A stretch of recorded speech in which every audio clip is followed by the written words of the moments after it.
ஆஷூரா, ஹுசைன் ரலியல்லாஹு அன்ஹு கொல்லப்பட்ட துக்கம் உலக முஸ்லிம்களின் இதயத்தில், அவர்களின் தொண்டையில் அந்த துக்க மேலீடு அடைத்தாலும் இந்த நாள் துக்க நாள் அல்ல. வரலாற்று காலத்தில் நிறைய நன்மைக்குரிய செயல்களை இறைவன் இங்கே செய்த காரணத்தால் இந்த நாள் துக்க நாள் அல்ல.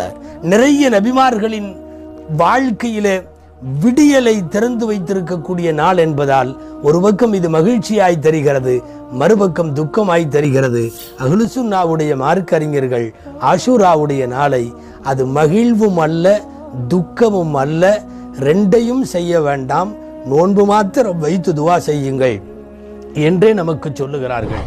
இன்றைக்கு உலகம் முழுக்க நடந்து கொண்டிருக்கக்கூடிய மாரில் அடித்துக் கொள்வதும், கன்னத்திலே போட்டுக்கொள்வதும், ஆயுதங்களால் கீறிக்கொள்வதும், இரத்த வெள்ளத்திலே தங்களை ஆக்கிக் கொள்வதுமாக இருக்கிற துக்க நிகழ்வுகளுக்கும் இஸ்லாத்திற்கும் எந்த சம்பந்தமும் இல்லை என்பதை புரிய வேண்டும்.